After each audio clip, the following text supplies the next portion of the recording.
Bébé. Oh bébé. C'est merveilleux un bébé. Film start பண்ணதும் இந்த வயசான ஹென்ரியை பார்க்கலாம். இவரோட வயசு 80 வயசுல இந்த 7 பண்ற வேலையெல்லாம் சரி ஃபில்மை ஃபுல்லா பாருங்க உங்களுக்கே தெரியும். இந்த ஹென்றி யாரு கூடயும் பேச மாட்டாரு, யாரை பத்தியும் கண்டுக்க மாட்டாரு, இப்படியே தனியா ஒரு வீட்லயும் ஸ்டே பண்ணிட்டு இருக்கிறாரு. இவரோட பையனே பால், இவரோட பையன் கூட இவரை ஸ்டே பண்ண சொன்னா நான் தனியா தான் ஸ்டே பண்ணுவேன்னு வீராப்புல இருக்கிறாரு.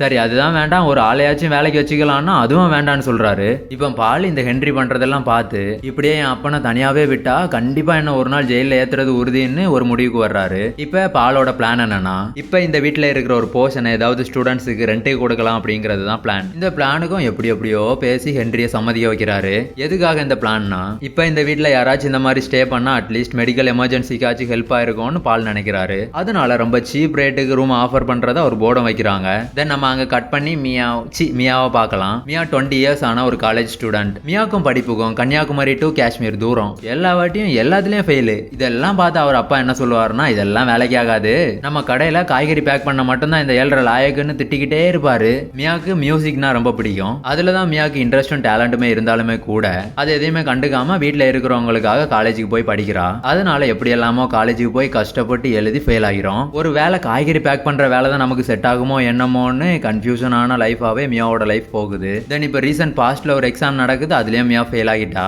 அதனால இப்ப அவங்க அப்பா பயங்கரமா திட்டுறாரு. அதனால இந்த வாட்டி மியாவுக்கு ரோசம் பொங்கி வருது. இதனால வீட்ல இருந்து வெளியே போய் எப்படியாவது காலேஜ் டிகிரியை கம்ப்ளீட் பண்ணணும் அப்படின்னு நினைக்கிறா. அதனால அவங்க பேரண்ட்ஸ் கிட்ட காலேஜ் முடிக்காம உங்க முகத்திலே முழிக்க மாட்டேன், ஒரு வேளை நீங்க சொல்ற மாதிரி நான் பாஸ் பண்ணலன்னா கடையில காய்கறி பேக் பண்றேன்னு சேலஞ்ச் பண்ணி மியா அங்க இருந்து கிளம்புறா. தென் இப்ப வீட்ல இருந்து வெளியே வந்து சிட்டில ரூம் சர்ச் பண்ற ப்ராசஸ்ல இருக்கிறா. இப்படியே பார்த்து அதோட பட்ஜெட்டுக்கு எதுவுமே செட் ஆகாம சுத்தி லாஸ்டா ஹென்ரியோட அபார்ட்மெண்ட்டை பார்த்து அங்க போய் டோரை தட்டுது. தென் நீங்க உள்ள போய் ரூம் எல்லாம் பாக்குறா. ரூம் எல்லாம் நல்லா இருக்குது, ஃபெசிலிட்டிஸ் கூட ஓகே. ஆனா இந்த வேர்ல்ட கன்வின்ஸ் பண்றதுதான் கஷ்டம் அப்படின்னு மியா யோசிச்சுக்கிட்டே இருக்கிறா.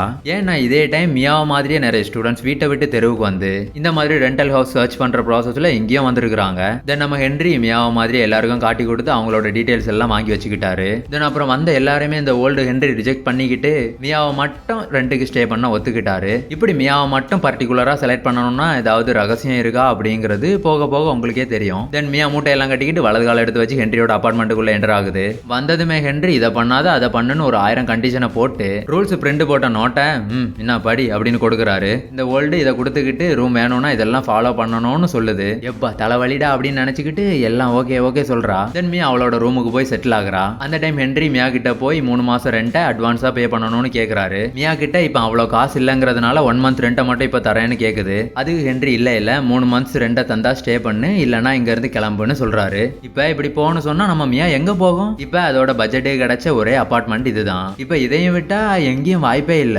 சரி வீட்டுக்கே திரும்பி போலான்னா ஒத்த கால்ல நின்று சேலஞ்ச் வேற பண்ணிட்டு வந்திருக்கிறா. அதனால அங்கேயும் போக முடியாது. அதனால இப்ப ஹென்ரிய கைக்குள்ள போடுறது தவிர மியாக்கு வேற ஆப்ஷனே இல்ல. சோ அந்த ப்ராசஸையும் ஸ்டார்ட் பண்றா. இந்த வேர்ல்டும் ஒரு மாதிரி அதே ஃப்ளோல தான் இருக்குது. அப்ப அந்த வேர்ல்டு சொல்லுது, நீ 3 மாசம் ரெண்ட் தர வேண்டாம், ஆனா நீ எனக்கு ஃபேவரா இருக்கணும்னு சொல்றாரு. உடனே மியா இந்த வயசுல உங்களுக்கு என்ன ஃபேவர் சார் அப்படின்னு கேக்குறா. அப்ப நீங்க எதிர்பார்க்காத ஒண்ணு ஹென்றி சொல்றாரு. அது என்னன்னா, எனக்கு பால்னு ஒரு பையன் இருக்கிறான், அவனை நீ மயக்கி பிரமிக்க வச்சு அவனோட மனசை மாத்தி உன்னோட வலையில விழ வச்சு அவனோட மேரேஜ் லைஃபை நீ நாசமா போக வைக்கணும்னு சொல்றாரு. அதை கேட்டதும் மியா எப்பா இவன் பைத்தியண்டா அப்படின்னு பாத்துக்கிட்டே இருக்குது. இப்ப இதுக்கு பின்னாடி இருக்கிற ரியல் ஸ்டோரி என்னன்னா, அவரோட பையன் பாலோட லைஃப் ஹென்ரிக்கு பிடிக்கல அப்படின்னா அவரோட ஒய்ஃப் வேலரியை இவருக்கு பிடிக்காது. வேலரிக்கு கொஞ்சம் ஐக்யூ லெவல் கம்மி. பாலுக்கும் வேலரிக்கும் மேரேஜ் ஆகி 10 இயர்ஸ் ஆனாலுமே கூட அவங்களுக்கு குழந்தை இல்ல. ஒரு வேலை இவங்களுக்கு குழந்தை பிறந்தாலுமே கூட வேலரியோட சிச்சுவேஷன் தான் அந்த குழந்தைக்குன்னு ஹென்ரியோட ஃபீலிங். அதனால பாலோட லைஃபே நாசமா போகும்னு இந்த வேர்ல்டு திங்க் பண்றாரு. பால் கிட்ட வேலரியை டிவோர்ஸ் பண்ணுன்னு சொன்னாலுமே கூட பால் ஹென்றி பேச்சு எதையுமே கேட்கல. அதே டைம் தான் இந்த மியாவை பார்த்ததும் இவருக்கு ஒரு ஐடியா வந்தது. அது என்னன்னா, இந்த இளம்புறாவை பால் மேல பறக்க விட்டா என்ன ஆகும்னு. அதனாலதான் அவ்வளோ பேர் வந்தாலுமே கூட மியாவை மட்டும் செலக்ட் பண்ணி ஹவுஸ் ரெண்ட்டுக்கு கொடுத்துருக்காரு. இப்ப அந்த 3 மந்த்ஸ் ரெண்ட்டுக்கு பதிலா மியாவுக்கு முன்னாடி இந்த டீலை வைக்கிறாரு. இப்ப மியாவுக்கும் வேற ஆப்ஷன் இல்ல.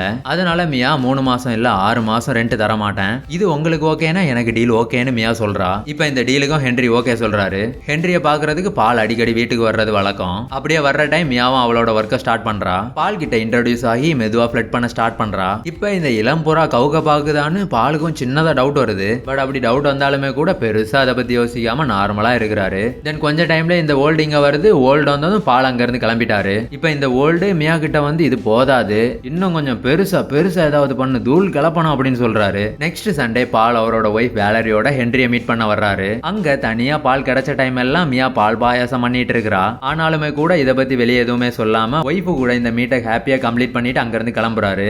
அதே டைம் இங்க பால் அண்ட் ஒய்ஃப் ஹாப்பியா இருக்கிறத பார்த்த மியாக்கு இவங்களை எப்படி பிரிக்கிறதுன்னு கில்ட் வருது. இப்ப இப்படி எல்லாம் ஃபீல் பண்றத ஹென்றி கிட்டேயும் போய் பேசுது. ஆனா இப்ப இதெல்லாம் கேட்டாலுமே கூட இந்த ஓல்டு விடுற மாதிரி தெரியல. பண்றதா இருந்தா பண்ணு, இல்லன்னா இங்க இருந்து காலி பண்ணுன்னு சொல்றாரு. இப்ப மியாக்கும் வேற வழியே இல்லாம பால்க்கு எது பிடிக்கும் எது பிடிக்காதுன்னு கேட்டு தெரிஞ்சுக்கிறா. அதே கான்பிடென்ட்ல நெக்ஸ்ட் டைம் ஃபுல்லா ப்ரிப்பேர்ட் ஆகி ஸ்விம்மிங் பூல் போய் பாலை மீட் பண்றா. ஆனா பாலுக்கு இப்ப எப்படி கண்ட்ரோல் பண்றதுன்னு தெரியல. ஆனாலுமே கூட எப்படியாவது கம்முன்னு இருடான்னு கண்ட்ரோல்ல இருக்கிறாரு. தென் அங்க ரெண்டு பேருமே பேசி சேர்ந்தே வீட்டுக்கு கிளம்புறாங்க. இப்படியே போயிட்டு இருக்கிற டைம் மியா விடுற மாதிரி இல்ல. ஒவ்வொரு பாமையா தூக்கி பால் மேல போட்டுக்கிட்டே இருக்கிறா. இப்ப இவ்வளோ பாமை போட்டு எல்லாம் காலி பண்ணி அங்கங்கேயா கிழிஞ்சு கிடக்குற பால் சும்மா இருப்பாரா என்ன? நோ. அப்ப வர அமுல் பேபியா இருந்த பால் இப்ப அப்டேட் பண்ண ஐட்டம் ராஜாவா மாறி ராஜா ராக்கெட் ராஜான்னு மியாக முன்னாடி கச்சேரியே ஸ்டார்ட் பண்றாரு. இப்ப இதை மியா பார்த்தது ரொம்ப ஷாக்கு. எப்பா சாமி, நாம இவனை கொஞ்சம் டீசென்டான ஆளுன்னு எல்லாம் நினைச்சோம். இந்த ஏழ்ரை என்னடா இப்படி இருக்கிறான்னு கொஞ்சம் டிஸ்டன்ஸ் மெயின்டைன் பண்றா. இப்ப இந்த ஓல்டு பிளான் சக்சஸ். இப்ப இந்த கேப்லயே மியாவோட எக்ஸாம் நாசமா போச்சு. என்ன எக்ஸாம்னே தெரியாம பிகாம் எக்ஸாமுக்கு பிசிக்ஸ படிச்சுட்டு போயிருக்குது.